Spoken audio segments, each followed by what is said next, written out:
नमस्कार दोस्तों, कैसे आप सभी लोग। उम्मीद करता हूँ सभी लोग अच्छे होंगे। थर्मल फिजिक्स में आज का टॉपिक हमारे पास है reduced equation of state and the law of corresponding state. तो ये लास्ट टॉपिक हमारे पास थर्मल फिजिक्स में है। एक्चुअली में ये लास्ट टॉपिक आज हमारा होगा थर्मल फिजिक्स में। इसके बाद हमारी थर्मल फिजिक्स खत्म हो जाएगी और most probably I would start nuclear physics, nuclear and particle physics हम स्टार्ट करेंगे इसके बाद में। तो न्यूक्लियर एंड पार्टिकल फिजिक्स कोई लेंदी सिलेबस नहीं है, उसका सिलेबस जल्दी कंप्लीट हो जाएगा और उसका कोई पर्टिकुलर बुक भी नहीं है। आप यदि सोचो कि कोई पर्टिकुलर बुक हो, ठीक है ना, तो मैं उसको कोशिश करूँगा एक सिस्टमेटिक वे में और काफ़ी चीज़ें डिटेल्ड में विद मैथमेटिकल एक्सप्लेनेशंस उसको अच्छे से हम कवर करें, ठीक है। हालांकि ब्राउन एंड मोशन बचता है थर्मल फिजिक्स में, तो ब्राउन एंड मोशन जहाँ तक मुझे ध्यान है अभी काफ़ी यूनिवर्सिटीज़ में ये सिलेबस का पार्ट नहीं है, ठीक है। और वैसे भी लोग नहीं देख रहे हैं आजकल जो पार्ट सिलेबस का पार्ट हम लेक्चर्स को नहीं देख रहे हैं। तो यदि आपको लगता है आप किसी यूनिवर्सिटी में है, यदि ये ब्राउन एंड मोशन सिलेबस का पार्ट है तो आप मुझे कमेंट बॉक्स में बताइए। तो यदि वो मेजॉरिटी ऑफ पीपल रहे होंगे तो मैं कोशिश करूँगा इसको कवर कराने की, ठीक है। तो ये है, ये मोस्ट प्रोबेबली 3 या 4 लेक्चर्स में ऑलमोस्ट कवर हो जाएगा, ठीक है। तो बिना समय गवाए आइए स्टार्ट करते हैं। तो आज हम पढ़ेंगे रिड्यूस्ड इक्वेशन ऑफ स्टेट। तो देखो हम ये जानते हैं कि रिड्यूस्ड इक्वेशन ऑफ स्टेट को अक्सर पढ़ने से पहले ना हम रिड्यूस्ड वेरिएबल्स पढ़ेंगे। तो देखो हम ये जानते हैं कि जनरली जो डिफरेंट गैसेज होती हैं, तो डिफरेंट गैसेज के लिए ए और बी की वैल्यू क्या होगी, अलग अलग होगी। ए और बी हमारे पास क्या है, ये हमारे पास क्या है, वंडर वॉल कॉन्स्टेंट है। क्या है, वंडर वॉल कॉन्स्टेंट है। समझ में आई बात, ठीक है। ये वंडर वॉल कॉन्स्टेंट हो गए और ये गैस पर डिपेंड करते हैं। तो अलग अलग गैस के लिए इनकी वैल्यू क्या होती है, अलग अलग होती है। तो जो बी होता है, बी हमारे पास क्या होता है, एक्सक्लूडेड वॉल्यूम। समझ में आया क्या होता है, एक्सक्लूडेड वॉल्यूम होता है। हमने इसके बारे में पढ़ा है। तो बी की वैल्यू एक्चुअली में और क्या होती है, 4 इंटू में एन इंटू में वी एम क्या है, volume of single molecule. N क्या होगा, number of molecules in a gas. समझ में आया। तो गैस पर निर्भर करता है। तो डिफरेंट गैसेस के लिए जो ए और बी की वैल्यू होगी वो वेरी करेगी, ठीक है। समझ में आया। और हर गैस के लिए जो फेज डायग्राम होगा वो भी क्या आएगा, डिफरेंट आएगा, ठीक है। तो वैल्यूज ए और बी की अलग अलग होगी। तो जो उनके लिए क्रिटिकल टेम्परेचर है, प्रेशर है, डिफरेंट गैसेस के लिए वो भी डिफरेंट आएंगे। अब जैसे क्रिटिकल वॉल्यूम क्या होता है हमारे पास, 3 भी होता है, ठीक है। ये कितना होता है, 8/27, ये आर बी, यही तो होता है हमारे पास। तो बी की वैल्यू डिफरेंट है, ए बी की वैल्यू डिफरेंट गैसेस के लिए। तो critical temperature, critical pressure, critical volume, इन सब की वैल्यू क्या आएगी, अलग अलग आएगी, ठीक है। समझ में आया। तो ए हमारे पास एक्सक्लूडेड वॉल्यूम होता है, b is a measure of intermolecular attraction. So for different gases these values are different, ठीक है। Their critical constants will be different, they will have different phase diagram, ठीक है। लेकिन हमें क्या, हम चाहते हैं कि हमारे पास कोई एक यूनिवर्सल इक्वेशन आए। क्या, एक यूनिवर्सल इक्वेशन आए, ठीक है, जो जिसमें वो जिस इक्वेशंस में ए और बी हो ही ना। समझ में आया। जब ए और बी ही नहीं होंगे तो वो हर गैस पर ऑलमोस्ट इक्वली अप्लाई होगा, ठीक है। तो इसके लिए हमें किसकी आवश्यकता होती है, रिड्यूस्ड वेरिएबल्स की आवश्यकता होती है। किसकी आवश्यकता होती है, रिड्यूस्ड वेरिएबल्स की। तो ये रिड्यूस्ड वेरिएबल्स क्या करते हैं, रिड्यूस्ड कर देते हैं, ठीक है ना। किसको रिड्यूस्ड कर देते हैं, वंडर वॉल इक्वेशंस को, ठीक है ना। तो जो वंडर वॉल इक्वेशन है उसको ये रिड्यूस्ड कर देंगे और एक यूनिवर्सल इक्वेशन हमें मिलती है जिसको हम रिड्यूस्ड इक्वेशन ऑफ स्टेट बोलते हैं, ठीक है। जो हर गैस के लिए क्या होती है, सेम होती है, ठीक है। यदि मेरे पास सपोज हाइड्रोजन है, ऑक्सीजन है, ठीक है, और मान लीजिए मुझे पीसी पता है और टीसी पता है, ठीक है, इन ये पता है, तो मैं वीसी निकाल सकता हूँ आसानी से और वो इन दोनों गैस के लिए क्या होगा, सेम होगा, irrespective of the nature of gas. तो हमें कैसी इक्वेशन चाहिए, तो हम रिड्यूस्ड वेरिएबल्स का इस्तेमाल करते हैं, ठीक है। समझ में आया। तो ये है। तो रिड्यूस्ड वेरिएबल्स क्या होते हैं, these are the ratio of actual thermodynamic variables to their critical values. तो पी प्रेशर हो गया थर्मोडायनेमिक वेरिएबल, इसको इसकी क्रिटिकल वैल्यू से हमने क्या कर दिया, डिवाइड कर दिया, ठीक है। तो ये क्या होगा, रिड्यूस्ड वेरिएबल, जिसको हम पी आर से लिखते हैं, ठीक है। वॉल्यूम को हमने क्रिटिकल वैल्यू से डिवाइड कर दिया, तो ये मेरे पास क्या बन गया, रिड्यूस्ड वॉल्यूम, ठीक है। समझ में आया। और टेम्परेचर को हमने क्रिटिकल टेम्परेचर से डिवाइड कर दिया, तो ये मेरे पास क्या बन गया, रिड्यूस्ड टेम्परेचर, ठीक है। तो हम इन रिड्यूस्ड वेरिएबल्स का इस्तेमाल करेंगे वंडर वॉल इक्वेशंस को रिड्यूस करने के लिए, ठीक है। तो reduced equation of state from van der Waals equation. तो फॉर 1 मोल ऑफ गैस हम जानते हैं क्या होता है, p plus a upon v square, v minus b is equal to r t, ठीक है। ये हमारे पास क्रिटिकल वॉल्यूम है, ये हमारे पास क्रिटिकल टेम्परेचर है और ये हमारे पास क्या है, क्रिटिकल प्रेशर है, ठीक है। अब देखो पी हमारे पास क्या है, p is equal to p c into में पी आर। ये तो देखो पी सी को मैं इधर लेके चला गया तो यही तो होगा।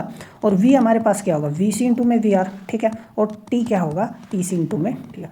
अब ना आपको कुछ नहीं करना है, वैल्यू उठा के रख दो सिंपली। तो जब मैं आप वैल्यू रखूंगा, देखो पी सी इंटू में पी आर प्लस ए, और ये वी स्क्वायर है, वी स्क्वायर को क्या लिखना चाहिए, वी स्क्वायर, ठीक है, ये वी स्क्वायर आर।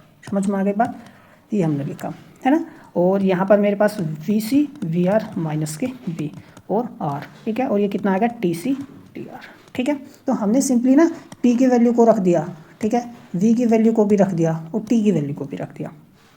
अब देखो पीसी की वैल्यू हमारे पास कितनी है, ए अपॉन में 27 बी आर। तो हम क्या करेंगे, वैल्यू रखेंगे, देखो ए अपॉन में 27 बी स्क्वायर, ये हमने फिर यहाँ पर पी आर लिखा प्लस ए, ठीक है। वी सी की वैल्यू कितनी है 3b, तो 3b रखो यहाँ पे, तो 9b स्क्वायर हो गया, ठीक है। और ये कितना हो गया वी स्क्वायर आर। अब देखो यहाँ पर कितना आएगा 3b वी आर माइनस के बी आर। टी सी की वैल्यू कितनी होगी 8 अपॉन में 27 आर बी, और ये क्या हो गया टी आर, ठीक है। कोई डाउट है? अब देखो मैं यहाँ से ए अपॉन में 27 बी स्क्वायर कॉमन ले सकता हूँ, यदि मैं ऊपर भी 3 के मल्टीप्लाई कर दूँ नीचे भी, तो 27 बन गया। तो देखो क्या कॉमन आया इसमें से, देखो क्या कॉमन आ गया, ए अपॉन में 27 बी स्क्वायर जब कॉमन आएगा तो क्या बचेगा, पी आर बचेगा, प्लस में 3 अपॉन में वी स्क्वायर आर बचेगा, ठीक है। समझ में? यहाँ से बी देखो कॉमन ले लो, तो बी कॉमन ले लेंगे, ये मैंने यहाँ लिख लिया, तो ये मेरे पास क्या बच गया 3 वी आर, ठीक है, माइनस के 1, यहाँ भी बी है। अब देखो आर से आर कट गया, तो यहाँ मेरे पास सिंपली क्या बचा 8 ए अपॉन में 27 बी टी आर, ठीक है। तो इसको हम जब देखो कट करेंगे तो यहाँ पे 27 बी बचेगा, यहाँ पे 27 है, ये कट गया 27 बी, ए से देखो ये सिंपली ए कट गया, तो मेरे पास क्या बचा पी आर प्लस के 3 अपॉन में वी स्क्वायर आर, ठीक है। और ये 3 आर माइनस के 1, और ये मेरे पास 8 पी आर। तो ये मेरे पास क्या है रिड्यूस्ड वेरिएबल्स में आ गई इक्वेशन, क्या आ गई रिड्यूस्ड वेरिएबल्स में, ठीक है। तो यही क्या होगी reduced equation of state for wonder Waals gas. अब इसमें देखो ना ए है ना इसमें बी है, ठीक है, ए भी नहीं है और इसमें बी भी नहीं है, सारे के सारे रिड्यूस्ड वेरिएबल्स के टर्म्स में है। हमारे पास इनिशियल क्या थी पी ए प्लस के ए अपॉन में वी स्क्वायर, ठीक है, वी माइनस के b is equal to r t, यही तो था, समझ में आया, ठीक है। अब यदि आप इसको कंपैरिजन करो, देखो यहाँ पे ए और बी टर्म्स हैं, ए और बी की वैल्यू अलग अलग गैसेस के लिए अलग अलग होती है, ठीक है, तो अलग अलग फेज डायग्राम्स आएंगे, लेकिन इस केस में ऐसा नहीं है, इसमें ए और बी है ही नहीं, समझ में आ गई चीज़ें। इसमें क्या है रिड्यूस्ड वैल्यू है, रिड्यूस्ड वेरिएबल्स के टर्म्स में है। So this equation is independent of constant a and b, ठीक है, and hence should be valid for all gases, सारी गैसेस के लिए वैलिड होगा। It connects the reduced parameters, reduced pressure, reduced temperature and reduced volume, ठीक है, and it is valid for all gases, हर gases के लिए आप अप्लाई करो इसको, ठीक है। इसमें देखो पी सी वी सी भी नहीं है, ठीक है ना, क्योंकि क्रिटिकल वॉल्यूम क्रिटिकल टेम्परेचर भी हर गैस के लिए अलग होता है, लेकिन रिड्यूस्ड जो हमारे पास वैल्यू होगी वो नहीं होता, क्योंकि हमने रेशियो ले लिया ना, वो रेशियो सभी के लिए ऑलमोस्ट सेम आएगा, ठीक है। अब देखो समझ में आया, तो ये की फीचर है, ठीक है ना। सो this equation is valid for almost all gases, तो एक ये हमारे पास मेन चीज़ है ना। अब चाहे वो पोलर गैस हो, क्योंकि पोलर गैस के केस में क्या होगा डाइपोल डाइपोल इंट्रैक्शन होता है, जो वंडर वॉल गैस ने इंक्लूड भी नहीं किया था, देखो, ठीक है ना। तो this has some limitations, van der Waals equation gas has some limitations, it totally if you would say it 100% reveals the behaviour of real gases, then it's not true, ठीक है, समझ में। बात करते हैं लॉ ऑफ कोरस्पॉन्डिंग स्टेट की। तो देखो from reduced equation of state we conclude that if any two gases, ठीक है, if for any two gases, किसी भी दो गैसेस के लिए, मान लो हाइड्रोजन हो गया, ऑक्सीजन ले लिया, या कार्बन डाइऑक्साइड ले लिया, कोई भी दो गैसेस आप पकड़ लो, ठीक है। यदि हमें दो क्वांटिटी पता है आउट ऑफ द 3 क्वांटिटी, इन तीनों में से कोई हम पी आर वी आर और टी आर, ठीक है, if out of the 3 quantities two have the same value, इनकी और इन दोनों की सेम वैल्यू, मतलब ऑक्सीजन के लिए वी आर और टी आर की जो वैल्यू है वही कार्बन डाइऑक्साइड गैस के लिए है, ठीक है, समझ में आया। तो जो थर्ड पैरामीटर होगा उसकी भी सेम वैल्यू होगी दोनों गैसेस के लिए, समझ में आया। तो if for any two gases two out of the 3 quantities have the same value, then the third quantity must be same for both gases, दोनों गैसेस के लिए थर्ड क्वांटिटी भी सेम आएगी, ठीक है। ऐसा नहीं है कि अभी ये दोनों तो सेम आ रहे हैं तो तीसरी टर्म जो है दोनों गैसेस के लिए अलग है, नहीं, इसलिए तो उसको कोरस्पॉन्डिंग स्टेट कहा गया, समझ में। अब दूसरे शब्दों में इसको हम ऐसे भी समझ सकते हैं कि for all gases when compared at same reduced pressure and reduced temperature, ठीक है ना, they will occupy the same reduced volume and exhibit similar thermodynamic behaviour. अब मान लो मेरे पास ऑक्सीजन है और हाइड्रोजन है, ठीक है, and they have same reduced pressure and same reduced temperature. Hydrogen and oxygen have same reduced pressure and same reduced temperature, then they will occupy same volume. Which one? Reduced. They have both reduced temperature and reduced pressure, then they will occupy the same reduced volume and will exhibit same thermodynamic behavior, ठीक है। इसको भी corresponding principal बोलते हैं, या corresponding state, law of corresponding state यही होगा, समझ में आया, ठीक है। नेक्स्ट हमारे पास क्या है some other equations of state. तो देखो जैसे मैं पहले भी आपको बताया था सम शॉर्ट कमिंग्स तो है वंडर वॉल इक्वेशंस में, ठीक है ना, वो टोटली पूरा बिहेवियर नहीं शो करता रियल गैसेस का, सम लिमिट इट है सम लिमिटेशंस। तो बहुत सारी equations, number of equations I would से सजेस्ट की गई रियल गैसेस को एक्सप्लेन करने के लिए, ठीक है। बहुत से इंडियन साइंटिस्ट्स भी थे जिन्होंने काफ़ी इक्वेशंस दी रियल गैस को एक्सप्लेन करने के लिए, ठीक है, समझ में आया। कुछ थियोरेटिकल थी, कुछ एक्सपेरिमेंटल थी, समझ में आई चीज़ें। तो उन्हीं को बारे में हम देखेंगे। तो ये एक्चुअली टॉपिक जो है आपको एग्जाम में तो जनरली पूछेगा नहीं, ठीक है ना। हम I don't think it has been asked in previous examination whether in competitive और यूनिवर्सिटी एग्जामिनेशन, लेकिन आप नॉलेज के लिए आप इसको पढ़ सकते हैं। It will take hardly 5 to 10 minutes, ठीक है ना। अब चाहे तो आप इस पोर्शन को स्किप भी कर सकते हैं, या आप रिसर्च पर्पज़ के लिए पढ़ रहे हैं, ठीक है ना। तो एक आइडिया आपको बेसिकली यहाँ से मिल जाएगा और कुछ नहीं है। आइए स्टार्ट करते हैं। तो देखो, सम ऑफ दीज इक्वेशन जो है थ्योरेटिकली कंसिडरेशन है, कुछ वॉन डर वाल इक्वेशन में कुछ करेक्शंस कर की गई थी, है ना, यूजिंग सम एम्पेरिकल कांस्टेंट। कुछ हीट एंड ट्रायल मेथड इस्तेमाल किया गया वॉन डर वाल गैस में कुछ फिक्स करने के लिए, ताकि वो और अच्छे से एक्सपेरिमेंटल कर्व्स को शो कर सके, ठीक है। समझ में आई चीज़ें। तो देखो, वॉन डर वाल इक्वेशन हमारे पास क्या थी, P प्लस के A B square V minus के B is equal to RT for 1 mole of gas, यही तो था। तो देखो, क्लोसिस ने क्या किया कि जो इंटरमोलिकुलर फोर्स होता है ना, उसने कहा टेम्परेचर पर भी डिपेंड करता है। तो intermolecular force of attraction is shown here by term A, ठीक है। तो उसने कहा कि भाई वॉन डर वाल ने क्या था कि जो A और B है ना, ये टेम्परेचर प्रेशर वगैरह इस पर डिपेंड नहीं करते, ये सिर्फ गैस पर निर्भर करता है, ठीक है। लेकिन ऐसा नहीं है, they do depend on temperature. समझ में आया। एक ही गैस के लिए मान लो मेरे पास हाइड्रोजन गैस है, तो at different temperatures A will have different value. ये क्लोसिस ने कहा, एक्चुअली में रियलिटी में होता भी यही है, ठीक है। वॉन डर वाल ने तो कह दिया कि हाइड्रोजन गैस है तो ए की वैल्यू फिक्स होगी। अब चाहे टेम्परेचर हो प्रेशर कुछ भी फर्क नहीं पड़ता, ए की वैल्यू फिक्स होगी। लेकिन रियलिटी में ऐसा नहीं होता, ये डिपेंड करता है टेम्परेचर पर भी। तो क्लोसिस ने क्या किया, इंटरमोलिकुलर ए क्या, it is a measure of intermolecular attraction. तो ए में ही उसने क्या कर दिया, करेक्शन कर दिया। उसने कहा कि भाई ये टेम्परेचर पर डिपेंड करता है, ठीक है ना। तो जो करेक्शन टर्म थी ना, A/V स्क्वायर, प्रेशर में ये तो करेक्शन टर्म थी, तो उसने क्या कहा, ये इसकी जगह उसने क्या किया, A'/T। समझ में आया। ये करेक्शन किया, टेम्परेचर को रखा, और some correction in volume was also introduced कि भाई टेम्परेचर होगा तो some changes in volume will also be there, तो वॉल्यूम में V+C some constant is added, ठीक है। तो ये करेक्शन उसने किया, और बाकी सब ऐसे ही रखा उसने यहाँ पे। तो आप देख सकते हो, तो उसने ये करेक्शन करने का प्रयास किया, और ये इक्वेशन उसने दिखा कि ये इक्वेशन ऑफ स्टेट है जो रियल गैसेस को क्या करेगी, एक्सप्लेन करेगी। अब देखो, उसने ये एक्चुअली में कैसे किया, तो उसने ना एक्सपेरिमेंटल जो डाटा था, है ना, उसी से कुछ टर्म्स वगैरह देखा, इक्वेशन में कुछ चीज़ें ऐड की, फिक्स की, ताकि एक्सपेरिमेंटल और थ्योरेटिकल का उसको मैच कराया जा सके। बेसिकली हम क्या फिट करने का प्रयास किया, ठीक है ना। हिट एंड ट्रायल, जैसे तुक्का तो हम नहीं कहेंगे, ठीक है ना। तो इसी को इंट्यूशन मेथड या इंपेरिकली मेथड हम एक्चुअली में बोलते हैं। तो परफॉर्मेंस यदि हम देखें इस इक्वेशन की, तो कार्बन डाइऑक्साइड गैसेस के लिए तो ये जो क्लोसिस जो इक्वेशन है ना, ये जो आइसोथर्म्स थे, मतलब जो पीवी ग्राफ थे हमारे पास एट कांस्टेंट टेम्परेचर, ठीक है ना। ये हमने बहुत सारे, आपको ध्यान हो, हमने प्रेशर और वॉल्यूम के टर्म्स में एक्सपेरिमेंटल कर्व बनाया था, यदि आपको ध्यान हो, ठीक है। तो ये CO2 के केस में ना बिल्कुल अच्छे से एक्सप्लेन करता है। अब उसने किया भी यही था, क्योंकि ये जो ग्राफ है, ठीक है ना, एंड्रू ने कार्बन डाइऑक्साइड गैस के लिए बनाया। तो उसने क्या किया, क्लोसिस ने भाई इक्वेशन को ना, इस इक्वेशन को अच्छे से एक्सप्लेन करे, तो इस इक्वेशंस में इसी से कुछ मतलब वैल्यूज ली ताकि फिट कर सके एक तरीके से, ठीक है ना। तो उसने किया, तो ये सिर्फ ये इक्वेशन CO2 को ही एक्सप्लेन कर पाए। जब इस इक्वेशंस को अदर गैसेस के लिए एक्सप्लेन करने की कोशिश की गई तो फेल हो गई, ठीक है। समझ में आया। तो ये the results are not better than van der Waals equation और गैसेस के लिए, समझ में, सिर्फ कार्बन डाइऑक्साइड गैसेस के लिए फिक्स हो सकती है ये। अब बात करते हैं, देखो, बर्थेलॉट इक्वेशन की। तो बर्थेलॉट इक्वेशन क्या दिया उसने, देखो वॉल्यूम में कोई टर्म ऐड नहीं की, उसने सिर्फ टेम्परेचर में टर्म ऐड की। उसने वो V वाला से V+C था ना, वो हटा दिया।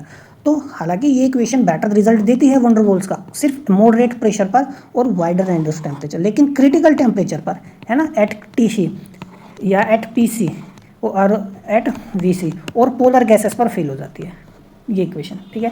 मतलब कहने का मतलब है, जब गैस लिक्विफाई होने लगती है, ठीक है ना, तो मतलब एट क्रिटिकल पॉइंट्स, मतलब जिस टेम्परेचर पर गैस को हम लिक्विफाई करते हैं by applying the pressure alone, ये इक्वेशन कब लिक्विफाई होगी, प्रेशर कितना होगा, वो एक्सप्लेन ही नहीं करती, बिल्कुल एक्सप्लेन नहीं करती। दूसरा, पोलर गैसेस की बात यदि हम करें, ठीक है, पोलर गैस में जैसे डाइपोल डाइपोल इंटरेक्शन होता है, वो ना he won der Waals equation ने लिया था उसको अकाउंट में, ना ही इसने लिया इसको अकाउंट में, तो वहाँ भी ये फेल हो जाती है, ठीक है। समझ में आया। इसके अलावा ये वॉन डर वाल इक्वेशन से बेटर रिजल्ट देती है हर जगह, मॉडरेट प्रेशर पर हो या वाइड रेंज ऑफ टेम्परेचर्स की यदि हम बात करें, लेकिन ये क्रिटिकल पॉइंट्स पर और पोलर गैस पर फेल हो जाती है। और इसके अलावा हर रीजन में, ठीक है, ये बेटर रिजल्ट देती है वॉन डर वाल इक्वेशन से, ठीक है। It fails badly as van der Waals equation. समझ में आई बात। क्रिटिकल कोफिशिएंट देखो कितना आता है, क्रिटिकल कोफिशिएंट इसका भी उतना ही आता है जितना वॉन डर वाल का आता है। तो कितना आता था, 8/3 हमने नहीं आता, तो ये 2.67 है। है ना, लेकिन एक्सपेरिमेंटली कितना आता है, तो 3.0 से 4.0 के आसपास आता है, मैंने तो which is lower than experimental values. समझ में आई चीज़ें। तो ये मैंने आपको बताया भी था जब हमने क्रिटिकल कोफिशिएंट पढ़ा था, तो मैंने बहुत सारी वैल्यूज़ भी एक्सपेरिमेंटली किया बताया, तो टेबल में भी बताया था। तो एक्सपेरिमेंटली 3 से 4 पॉइंट के आसपास आता है। समझ में आई चीज़ें, ठीक है, ध्यान रखना। फिर एक थे डायट्रिक सी इक्वेशन। तो डायसिट्री इक्वेशन ने क्या किया, उन्होंने देखो क्या एजम्पशन किया। तो अब जैसे हमारे पास एक कंटेनर हो गया, ठीक है ना, इट हैज़ वॉल्यूम क्या हो गया v। तो यहाँ पर जो मॉलिक्यूल है ना, तो यहाँ पर जो मॉलिक्यूल है तो उस पर कौन कहाँ से फोर्स लग सकता है, ऐसे लग सकता है, ऐसे लग सकता है, ऐसे लगेगा, ऐसे लगेगा, ऐसे लगेगा, ये हो गया।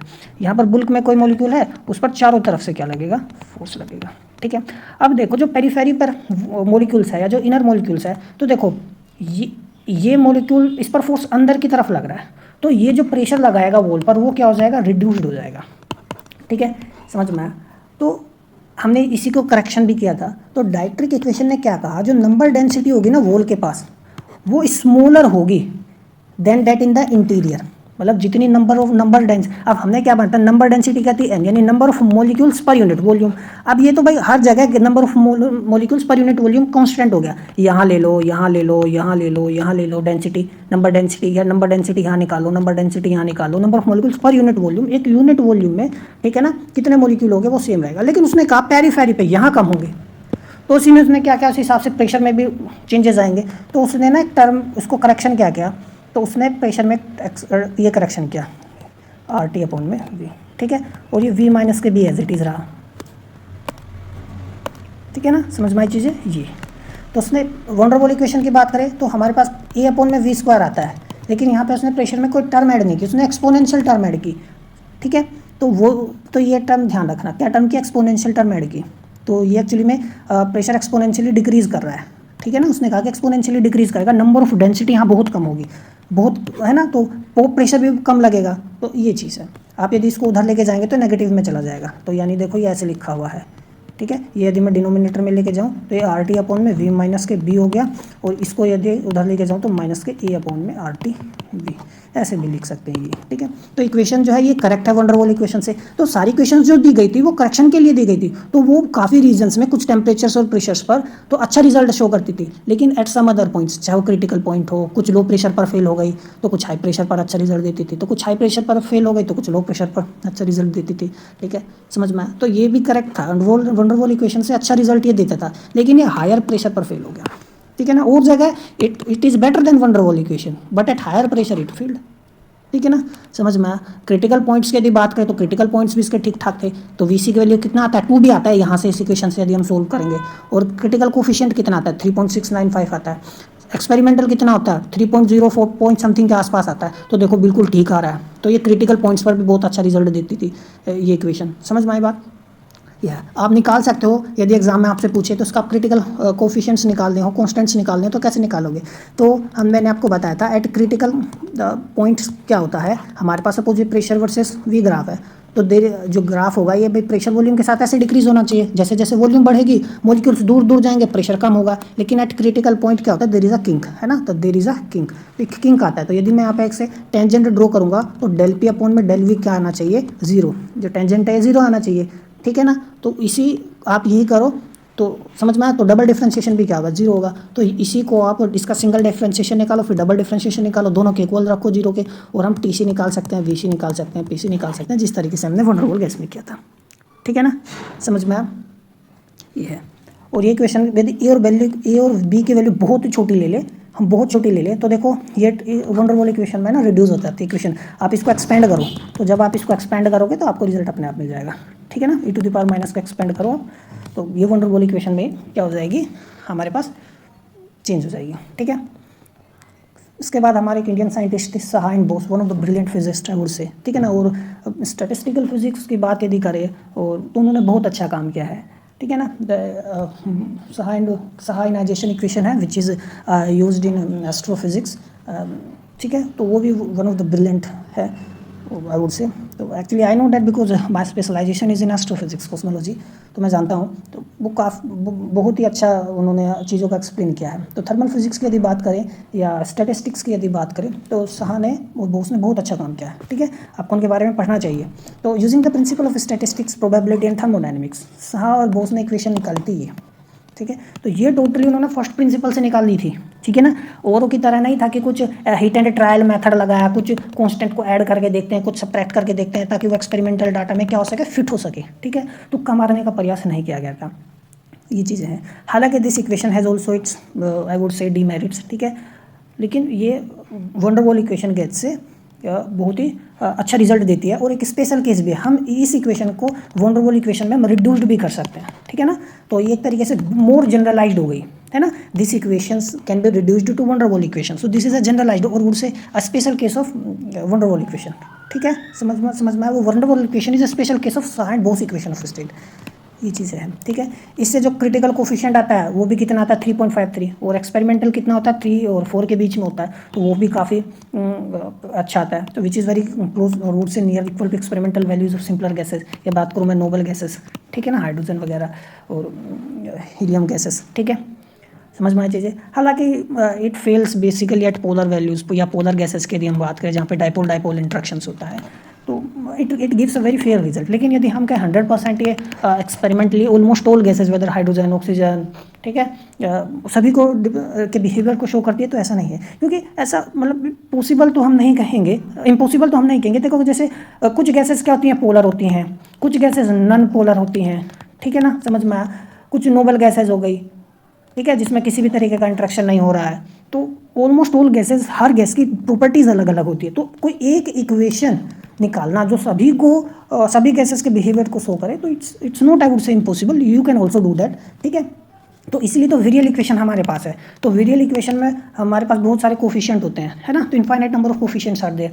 तो हर गैस को डिपिक्ट करने के लिए हम उसमें कोफिशिएंट ऐड कर लेते हैं अपने हिसाब से, ताकि वो उसके बिहेवियर को शो करें, ये चीज़ें हैं। नेक्स्ट हमारे पास क्या, रेडलिच-क्वोंग इक्वेशन। तो रेडलिच-क्वोंग इक्वेशन में क्या था, तो देखो P प्लस के A अपॉन में V स्क्वायर, V माइनस के B is equal to RT, ये वंडर वॉल इक्वेशन है। तो प्रेशर कैसे लिखेंगे, ये हम इसको माइनस के A अपॉन में V स्क्वायर होना चाहिए, तो उन्होंने क्या किया, V माइनस के B, ठीक है। तो A अपॉन में V प्लस B T की पावर 1 अपॉन में 2, ठीक है। काफ़ी लोगों ने तो यहाँ पे T जो है ये इंट्रोड्यूस किया था, उन्होंने अंडर रूट में इंट्रोड्यूस किया, समझ में आया। और जो V स्क्वायर था उस एक V को ऐसे रखा और प्लस B उसमें कांस्टेंट टर्म्स को ऐड किया। ये भी हिट एंड ट्रायल मेथड की तरह ही से हम इसको कह सकते हैं, ठीक है ना। फर्स्ट प्रिंसिपल से बेसिकली उन्होंने इसको प्रयास नहीं किया, समझ में आया। तो ये भी फेयरली गुड रिजल्ट देती है हाई प्रेशर पर, ठीक है, और रिलायबल है। सिर्फ और सिर्फ कब, जब टेम्परेचर क्रिटिकल टेम्परेचर से ज़्यादा हो। तो एक्सपेरिमेंटली सभी गैसेस के लिए हाई प्रेशर होना चाहिए, और क्रिटिकल टेम्परेचर से ज़्यादा टेम्परेचर हो, तो एक्सपेरिमेंटली सबके साथ मैच करती है, पहली बात। दूसरा, देखो ये दो कांस्टेंट तो इसमें भी है, A और B, ठीक है ना। तो ये कोई यूनिवर्सल तो हमें नहीं दे रहा है, तो ये भी ड्रॉबैक हो गया इसका। ये भी गैस टू गैस डिपेंड करेगा, इक्वेशन में भी फिर चेंजेस आएंगे। तो ये A और B का वैल्यू इस इक्वेशन से कितना आता है, ये आता है, ठीक है। तो ये हम निकाल सकते हैं, आप क्रिटिकल कांस्टेंट्स निकालो, फिर उन दोनों को सोल्व करो, ए और बी की वैल्यू निकाल सकते हैं आसानी से। तो अब यदि आप ध्यान से देखो, तो T ग्रेटर देन TC से ये क्वेश्चन काफ़ी क्या करी है, अच्छा रिजल्ट शो करिए। तो T लेस देन TC से बिल्कुल भी एक्सपेरिमेंटली वेरीफाई नहीं करती, समझ में। लो प्रेशर पर भी बिल्कुल भी सिग्निफिकेंट रिजल्ट ही नहीं देती है, समझ में। हालांकि सिग्निफिकेंट इंप्रूवमेंट सिर्फ हाई प्रेशर और temperature greater than critical temperature पर ही होता है, समझ में, ठीक है, ये चीज़ें हैं। तो at these high pressure and higher temperature, जो क्रिटिकल आई वुड से जो हमारे पास क्रिटिकल कांस्टेंट होता है, ठीक है, वो 0.33 या 0.375 के बीच में आता है, जो काफ़ी अच्छा है। लेकिन क्रिटिकल पॉइंट्स की यदि बात करें, या टेम्परेचर लेस देन TC की बात करें, या टेम्परेचर इक्वल टू TC की बात करें, या पोलर गैसेस पर बात करें, या लोअर टेम्परेचर्स पर बात करें, it failed, this equation gets failed, ठीक है ना। It doesn't explain the behaviour of the real gases at lower temperatures, at critical points, ठीक है ना, और I would say at lower pressure, ठीक है ना, एट लोअर प्रेशर, ठीक, समझ में आई चीज़ें, तो ये ध्यान रखना। तो ये था हमारा आज का लेक्चर। मिलते हैं अगले लेक्चर में, may be in some other subject, और would say may be nuclear and particle physics, और I would say quantum mechanics second, ठीक है ना। तो तब तक पढ़ते रहिए, नमस्कार।